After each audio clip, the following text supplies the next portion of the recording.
real representation is.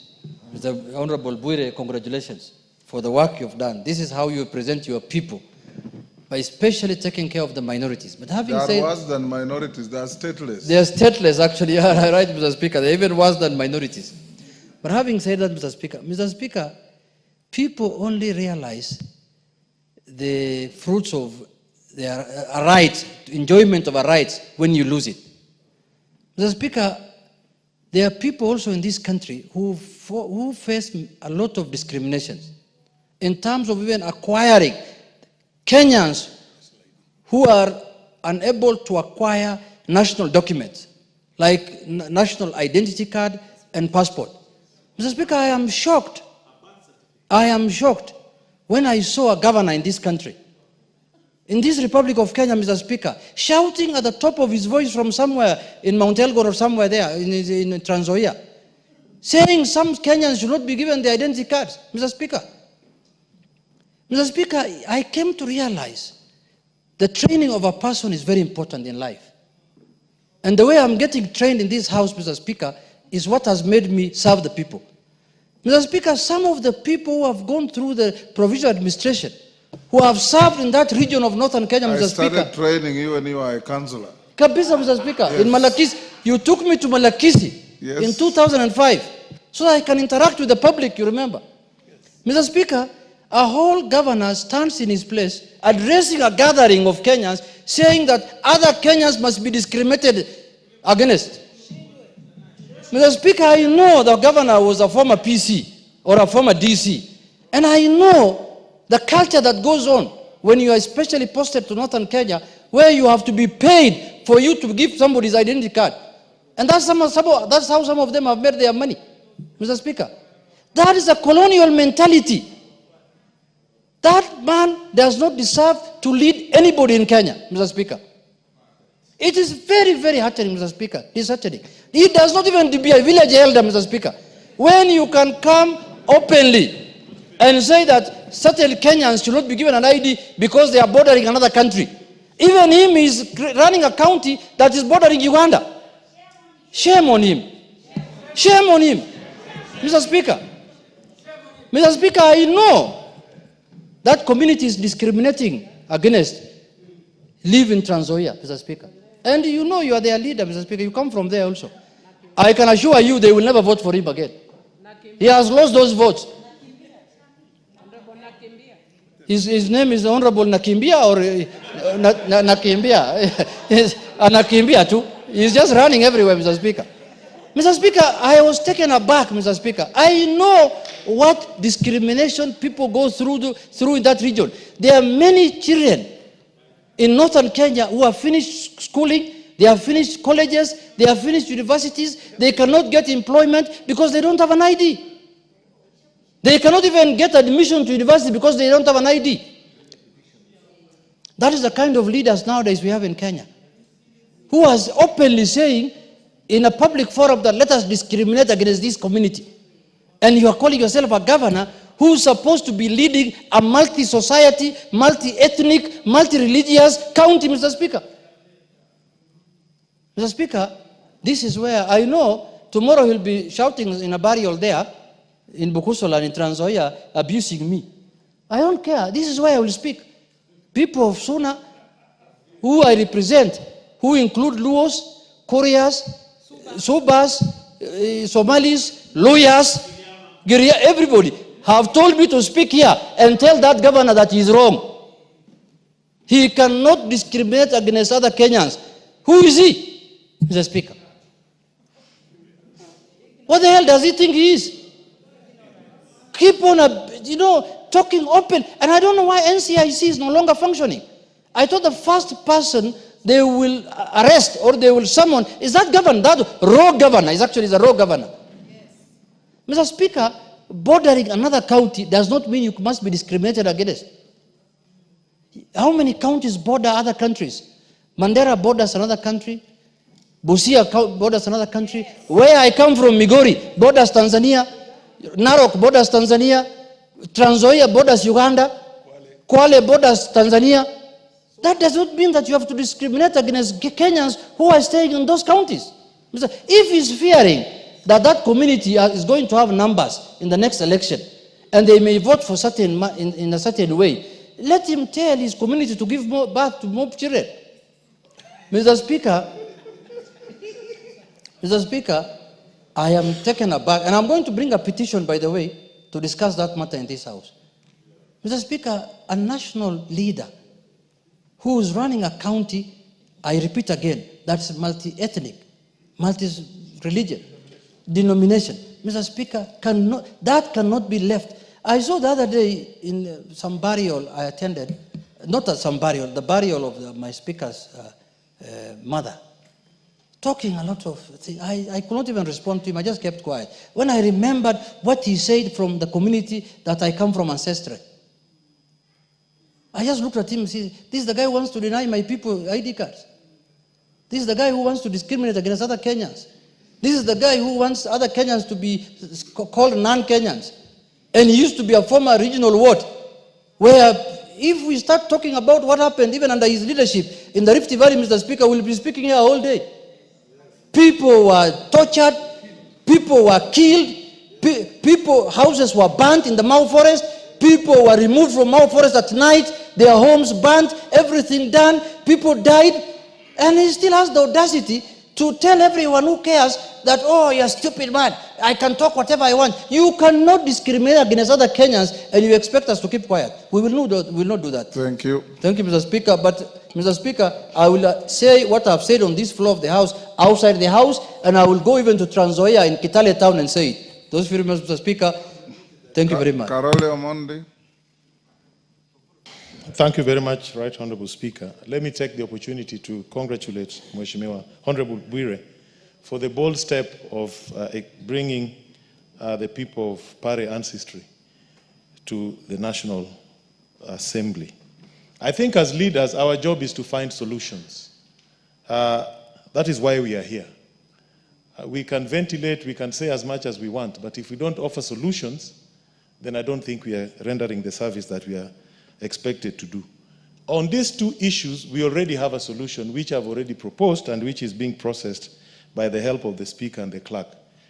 On the issue of the Pares and the other stateless, I've already proposed a bill, Kenya Citizenship and Immigration Bill, which will create a new category of acquiring citizenship by ancestry in terms of historical connection, lineage, affinity, consanguinity, and we'll also implement the right of return for all Africans who are exported out of Africa. So that is a solution.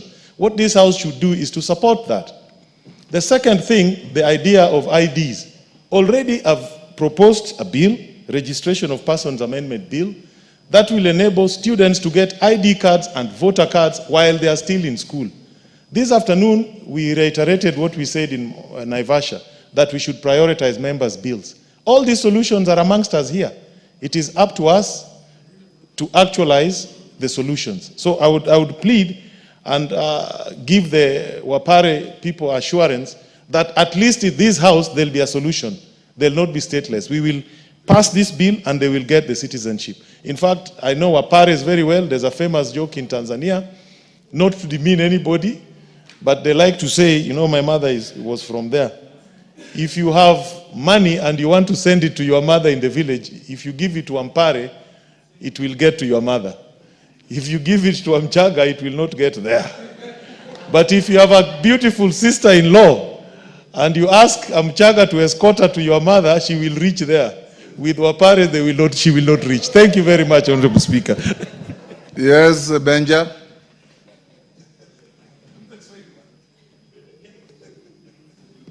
Mr. Speaker, thank you for giving me this opportunity. Chukua dakika moja moja. Thank you. Mr. Speaker, let me first of all welcome the guests in your gallery, Mr. Speaker.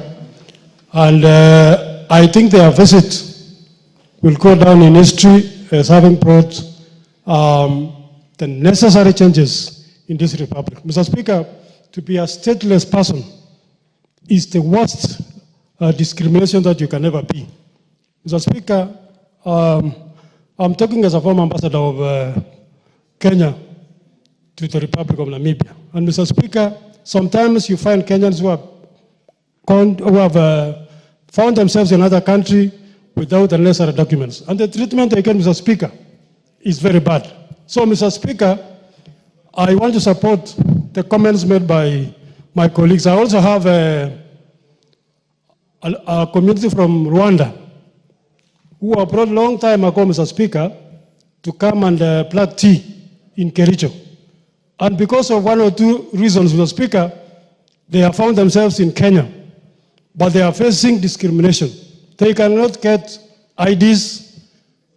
They have actually been forced to change their names, Mr. Speaker, so that they can fit in. Farah Maalim. Mr. Speaker, I want to add my voice into the issue of statelessness and discrimination in our country.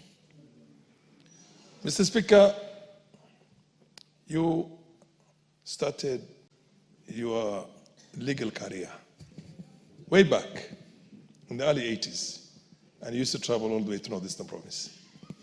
And you remember the kind of discrimination that was there, where a DC or a DO is a judge, he's a magistrate.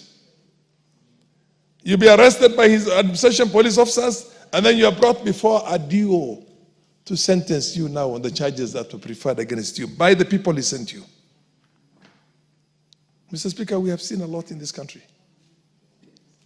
I myself, in 1980, when I was going to go out, give me another 5 minutes, Speaker.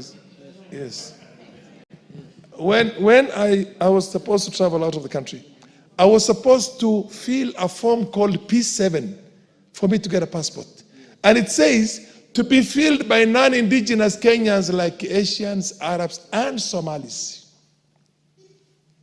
Now, when you tell the residents of Wajir and Garissa and Mandera are non-indigenous, who is the indigenous community to Mandera or Wajir? Are they Kikuyus? Are they Luos? Are they Luyas? They are Subas. Are they Subas? And you claim, and you claim these people, this is part of Kenya. You're not saying that these are Somalis, let them go to Somalia. Mr. Speaker, it's good for us to understand history. And Millie remembers this very.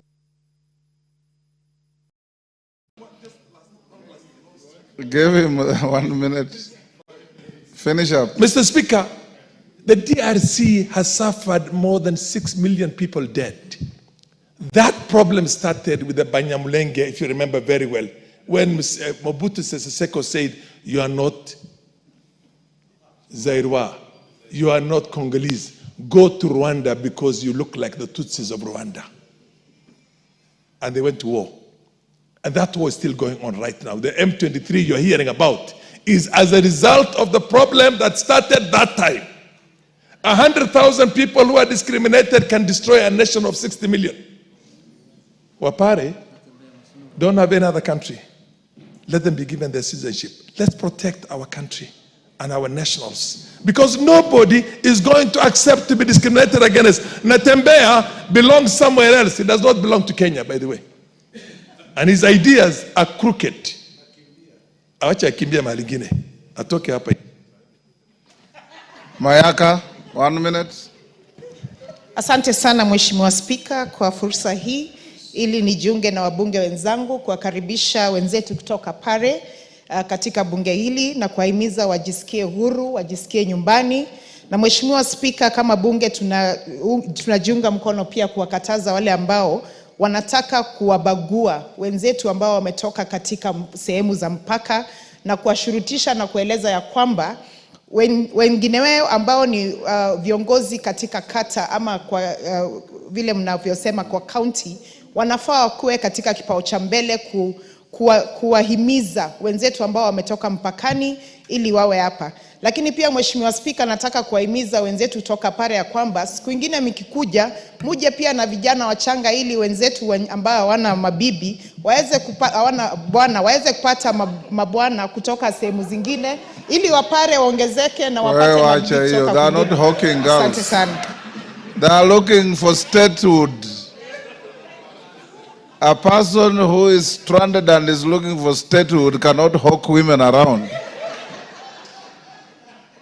Member for Busia. Thank you, Mr. Speaker.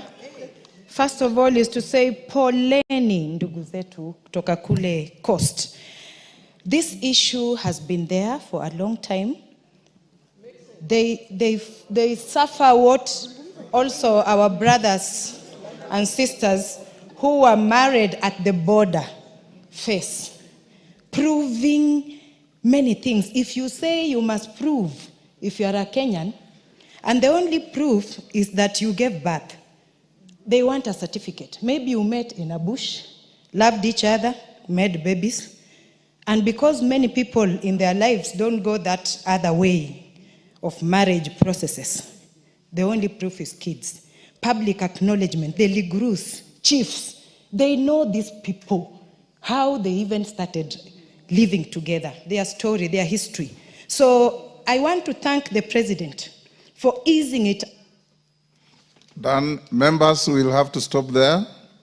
I want to encourage you as members of parliament, as many of you, Junet, everybody has said, we must eliminate statelessness in our country.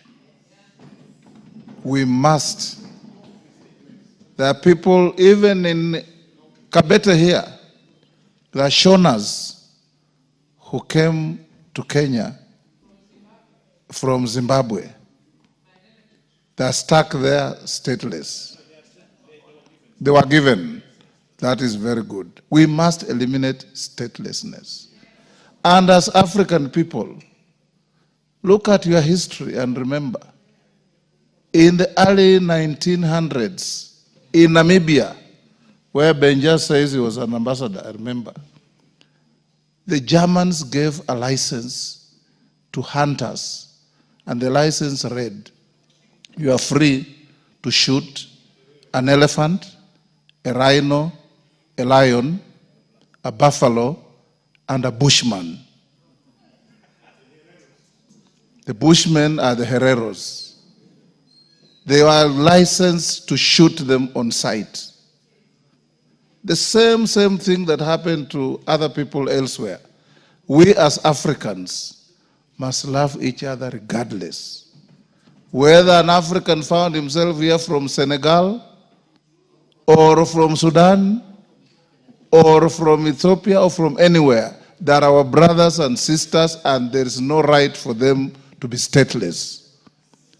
And as members of parliament, live to this billing. Young Bwire brought a petition. The petition committee should expedite it. And these Pare elders have the same right as any one of us to be in this country and to enjoy the benefits of citizenship. So Bwire, you have a duty, and parliament leadership.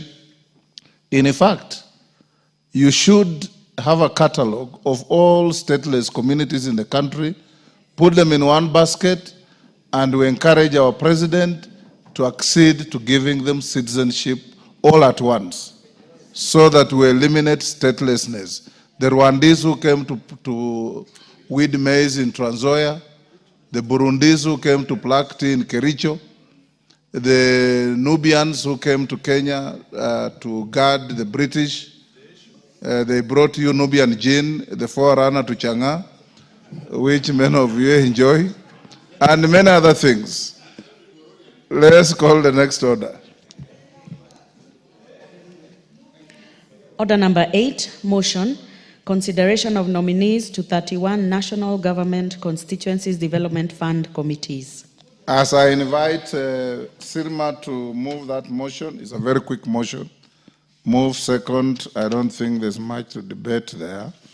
I want to advise the House that order number 10 is stood down to tomorrow afternoon. I'll invite Honorable Junet to say something to that so that you understand why I'm stepping it down. Junet and Baya, I'll give you 2 minutes each. Then Sinema will move his motion.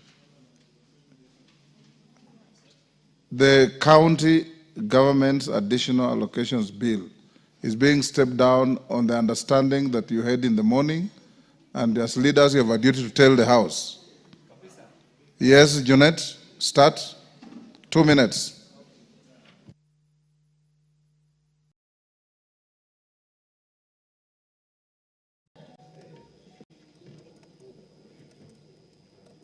Give Junet the mic.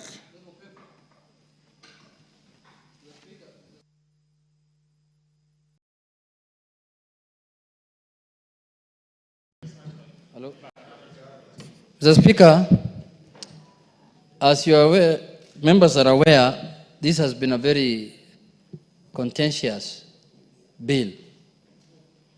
And this morning, yesterday, after the quorum was raised by none other than myself, the Speaker called for a meeting at his office with the leadership of Parliament, and we discussed the matter at length with the Speaker, and then he invited the Council of Governors to a meeting today, 8 in the morning, which was attended by all the leadership in Parliament, Honorable Baya, Honorable Mili, and Honorable Osoro, and other members, and the Budget Committee Chair. So the Council of Governors was represented in that meeting by their chairman and their legal, chairman of the legal committee, I think, Governor Mutula Kilonzo Jr., and we discussed the matter at length, and there were compromises that were made that they should do, and on our side also we will do. And one of the issues that we agreed was that the matter that is in court, the matter that is pending in court, was, I think, coming up for judgment on 28th. So we agreed in the meeting that that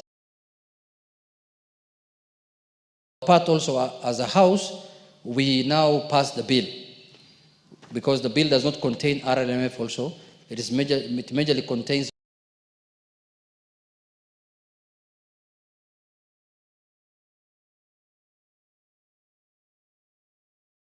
donor-funded projects and those kind of things.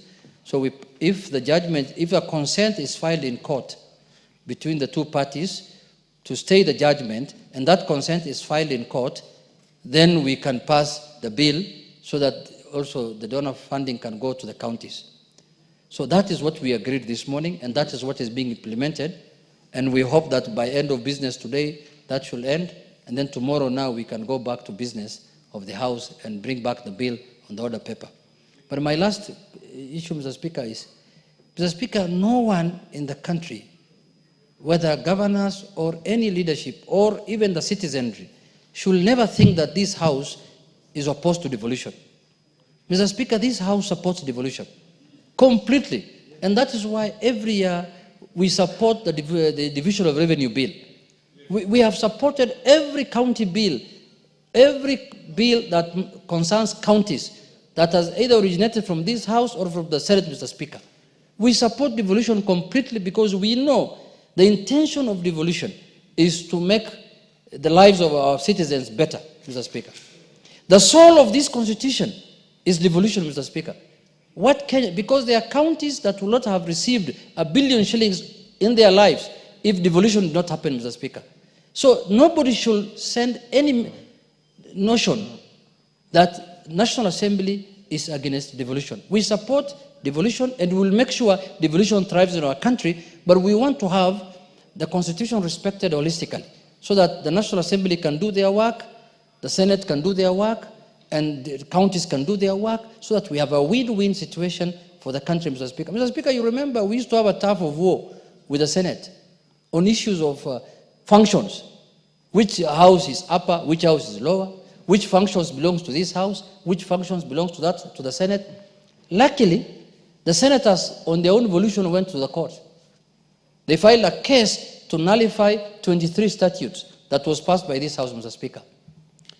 And they went to the High Court. I think they lost in the High Court. They went to the Court of Appeal. They lost in the Court of Appeal. Then they went to the Supreme Court. And in the end, Supreme Court rendered a judgment 3 weeks ago.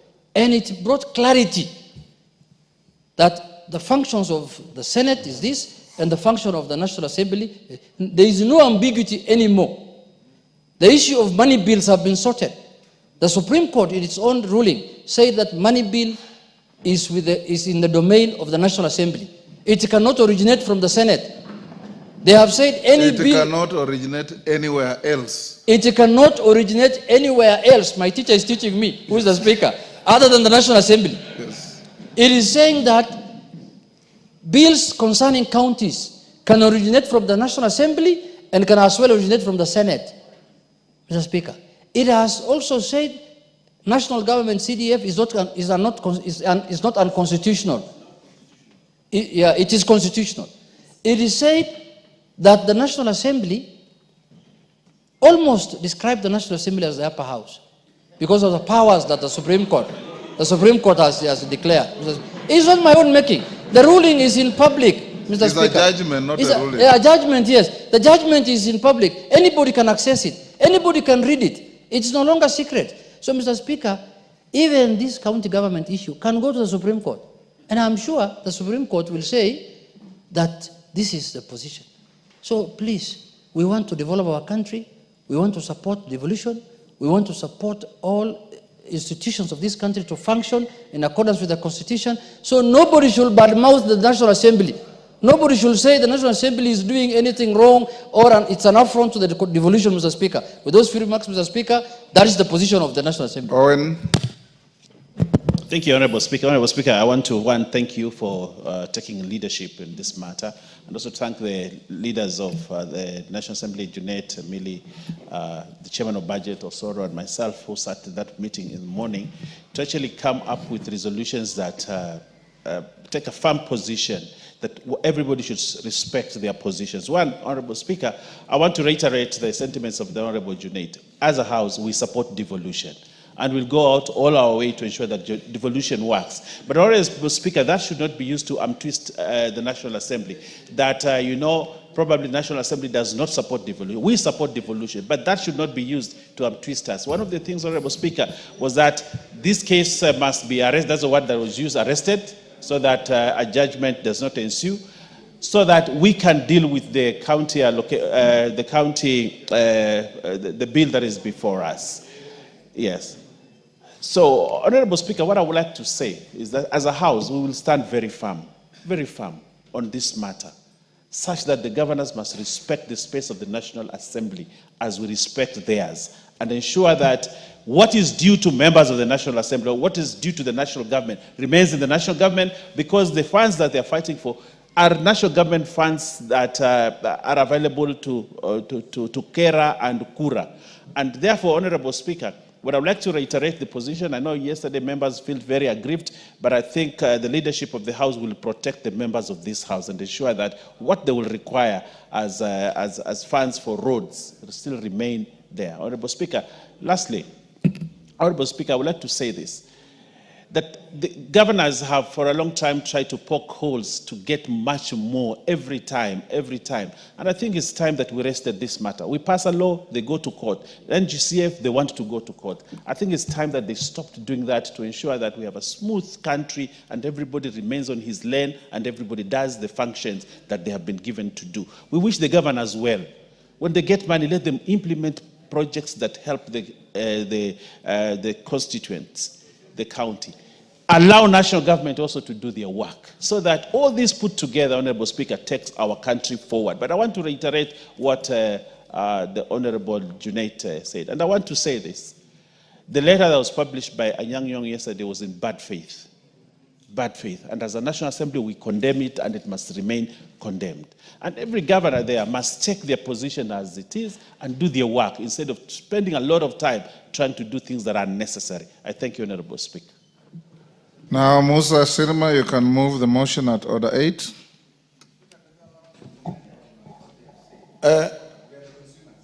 Mr. Speaker, we are the consumers of the information just given by the powers to comment.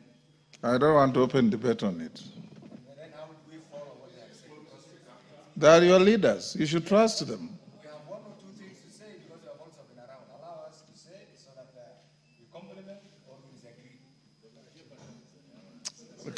Kainan, let Musa Sirima move his motion. Mr. Speaker, Take your seat. Mr. Speaker, I wish